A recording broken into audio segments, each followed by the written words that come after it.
सभी भैया बहनों को सुप्रभात। आज हम लोग ऑनलाइन कक्षा की शुरुआत हिंदी विषय से। हिंदी व्याकरण हमको आज पढ़ना है। हिंदी व्याकरण का पहला चैप्टर, पहला अध्याय है भाषा, लिपि, बोली और व्याकरण। तो सबसे पहले हम जानेंगे कि भाषा क्या है, फिर जानेंगे लिपि क्या है, बोली क्या है और व्याकरण किसे कहते हैं। सर्वप्रथम हम भाषा की बात करें तो ये बताया गया है कि भाषा जो है भाष धातु से बना हुआ शब्द है। भाषा भाष धातु से बना हुआ शब्द है, जिसका अर्थ होता है बोलना या कहना, बोलना या कहना। तो भाषा जो है कि भाषा का मूल रूप धातु है। भाषा का मूल रूप, हम धातु की बात कर रहे हैं कि भाषा जो है भाष धातु से मिलकर बना है, जिसको हम बोलना या कहना इसका अर्थ होता है। तो यहाँ से हम कह सकते हैं कि भाषा वह साधन है, वो चाहे कोई भी भाषा हो, अंग्रेजी भाषा हो सकती है, अंग्रेजी के बाद संस्कृत भाषा हो सकती है, हिंदी भाषा हो सकती है, उर्दू भाषा होती है। कोई भी भाषा वह साधन है जिसके द्वारा मनुष्य अपने भावों या विचारों को बोलकर या लिखकर प्रकट करता है।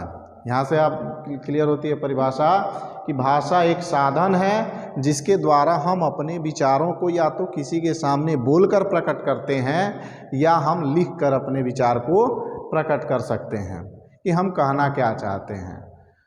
तो यहाँ से इस परिभाषा में ये यहाँ पर आ रहा है कि हम विचारों को बोलकर या लिखकर, बोलकर या लिखकर, यहाँ पर ध्यान देंगे कि अपने विचारों को प्रकट करने का दो माध्यम बताया गया है यहाँ पर कि बोलकर या लिख करके हम अपने भावों या विचारों को प्रकट कर सकते हैं।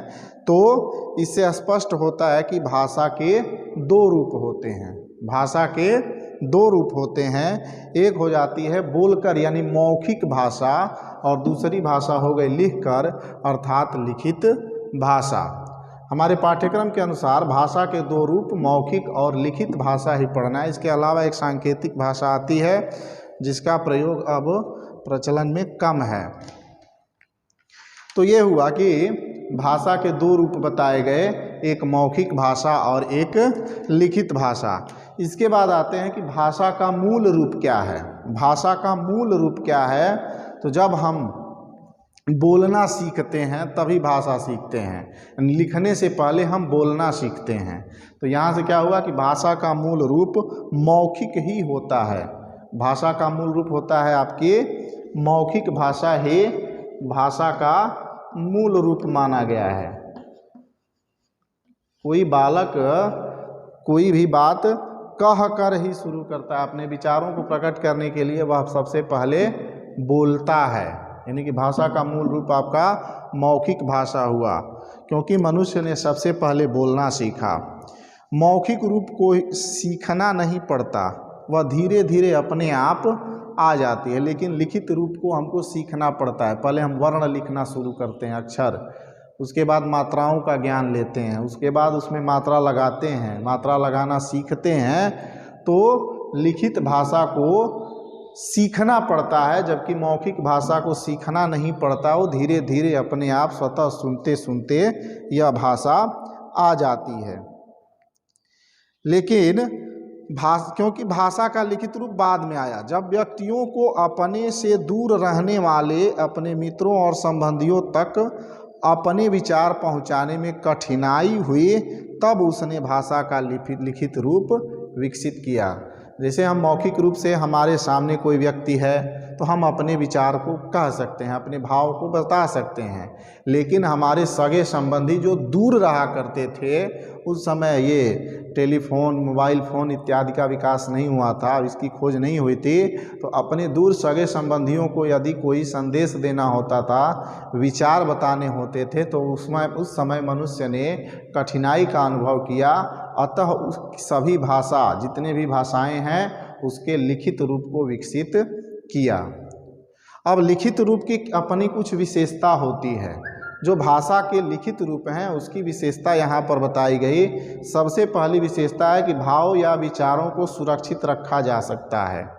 मनुष्य अपने भाव या विचारों को यदि लिखित रूप में कहता है तो हम उसको सुरक्षित भविष्य के लिए रख सकते हैं और उस विचार को भविष्य पढ़ सकते हैं, बता सकते हैं। जैसे अनेक विद्वान हुए, अपने अपने विचार उन्होंने लिखित रूप में दिया और आज भी वो हमारे सामने है। अर्थात ज्ञान के संचित कोश का आधार लिखित भाषा को माना गया। लिखित भाषा को ही ज्ञान के संचित कोश का आधार माना गया। जो हमारे अंदर ज्ञान है, जो हमारे अंदर विचार है, उसको संचित करना है तो उसका आधार लिखित रूप को ही माना गया।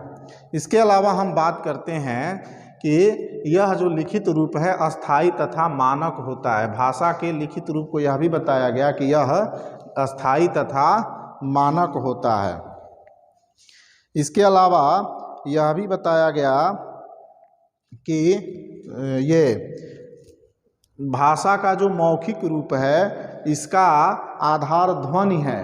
हम बोल करके किसी भी भाषा को बोलते हैं तो उसमें ध्वनि मुख्य रूप से आती है और उस ध्वनि के चिन्हों को ही लिपि, आगे हम पढ़ेंगे वर्ण, एक वर्ण शब्द आता है, वर्ण अक्षर जिसको कहते हैं। तो जो लिखित रूप है उसका आधार वर्ण या अक्षर को माना जाता है कि उसका आधार अक्षर है या वर्ण है। इसके बाद बात आती है मातृभाषा की कि मातृभाषा क्या है। तो आपके पास किताब होगा, आप किताब में देख सकते हैं, लिखा हुआ होगा कि भाषा का वह रूप जिसे बालक सबसे पहले अपने परिवार में रहकर सीखता है, वही मातृभाषा कही जाती है। जैसे हमारे क्षेत्र में यदि कोई बालक है तो अपने परिवार में रहकर जो भाषा सीख रहा है उसी भाषा को मातृभाषा कहा गया।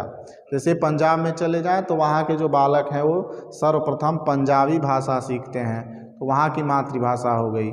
हमारे क्षेत्र में जो हमारा अपना क्षेत्र है यहाँ के भोजपुरी, तो यहाँ की जो मातृभाषा है वह भोजपुरी मानी गई कि हमारे क्षेत्र की मातृभाषा भोजपुरी है। तो किसी परिवार में बोली जाने वाली भाषा को ही मातृभाषा कहा जाता है। तो ये हमने समझा कि भाषा क्या है, भाषा का मूल रूप क्या है, भाषा के रूप कितने हैं, भाषा के लिखित रूप की कुछ अपनी विशेषता है, वो विशेषता को पढ़े। इसके बाद हमने जाना कि मातृभाषा क्या है। इसके आगे हम जानेंगे लिपि क्या है। रोकेंगे इसको, रुकिए।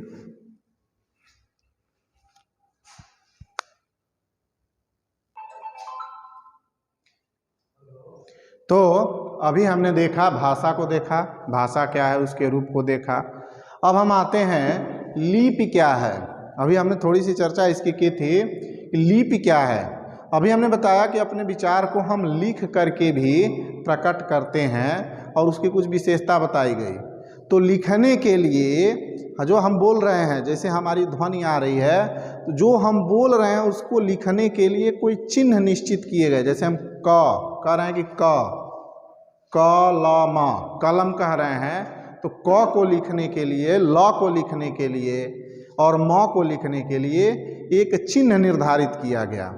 इसी तरह से हर एक भाषा के लिए एक निश्चित चिन्ह तय किए गए उन ध्वनियों के लिए जिन ध्वनियों का प्रयोग हम भाषा को बोलने में करते हैं, और उन्हीं सांकेतिक चिन्हों को लिपि कहा गया। जैसे आप देख सकते हैं लिखा है कि भाषा की मूल ध्वनियों को लिख कर प्रकट करने के लिए निश्चित किए गए चिन्हों को लिपि कहते हैं। अभी हमने बताया कि जो ध्वनियों के लिए निश्चित चिन्ह किए गए, हर एक भाषा के अपने अपने चिन्ह हैं, उन्हीं चिन्हों को लिपि कहते हैं। अभी अलग अलग भाषा की अलग अलग लिपियां होती हैं। अलग अलग जो भाषा है वो अलग अलग लिपि होती है। यहाँ पर कुछ भाषा और उनकी लिपि दी गई है। जैसे हम बात करते हैं हिंदी भाषा की, संस्कृत भाषा की, तो हिंदी और संस्कृत भाषा की अपनी लिपि है देवनागरी लिपि। हिंदी और संस्कृत की भाषा देवनागरी लिपि है। उसी तरह से उर्दू भाषा की लिपि फारसी है, अंग्रेजी भाषा की लिपि रोमन है और पंजाबी भाषा की लिपि यहाँ पर गुरुमुखी यहाँ पर हमने लिखा है। तो कुछ लिपियाँ हैं कुछ भाषाएं हैं और उनकी कुछ लिपियां दी गई हैं। ये भी बताया जाता है कि हिंदी भाषा की लिपि देवनागरी लिपि का विकास ब्राह्मी लिपि से हुआ। देवनागरी लिपि का विकास ब्राह्मी लिपि से हुआ है और उर्दू की लिपि फारस दाईं से बाईं ओर लिखी जाती है। जैसे हम यहाँ पर लिखते हैं बाएं से दाएं, लेकिन जो फारसी लिपि है वो उल्टा लिखी जाती है। इसके बाद भारत मेरा देश है, इस वाक्य को विभिन्न लिपियों में लिखे जाने का ढंग आपके पुस्तक में दिया हुआ है। आप देखेंगे कि अंग्रेजी में लिखा गया इंडिया इज़ माई कंट्री या भारत मेरा देश है। पंजाबी में भी जो लिपि है वो हम लिपि तो बता नहीं सकते हैं, लेकिन कुछ चिन्ह दिए गए हैं। देखिए इसी सांकेतिक चिन्हों को लिपि कहा गया। जैसे भारत में भ, आ, र, तो यही लिपि है। उसी तरह से इंडिया में आई, एन, डी, ये लेटर कहे गए, लेकिन जो लेटर हम कहते हैं कि आई एक लेटर है, म एक अक्षर है, लेकिन जो चिन्ह बनाए गए कि म अक्षर इसी तरह का होगा, इसी चिन्ह को ही लिपि कहा गया। आई लेटर इस तरह से होगा, इसी आई लेटर को चिन्ह को ही लिपि कहा गया। तो आपने आज की वीडियो में देखा कि भाषा क्या है, लिपि क्या है, कुछ भाषा की लिपियों के बारे में आपने जाना, लिपि के बारे में जाना, लिपि की विशेषता जाना। अगले वीडियो में अगली कक्षा में हम पढ़ेंगे हिंदी भाषा के विभिन्न रूप को। तब तक आप इसको ढंग से पढ़ेंगे और फेयर पर नोट करने के लिए हम इसको लिख सकते हैं, ऐसे ही लिख सकते हैं। लिपि का भाषा का उदाहरण अभी हमने दिया, भाषा की परिभाषा लिखा, उस तरह से आप अपनी कॉपी पे लिखेंगे और मेरे व्हाट्सअप नंबर नीचे स्क्रीन पर दिए गए नंबर 8115555812 पर भेजेंगे। धन्यवाद। आप इसको ध्यान से देख लेंगे एक बार।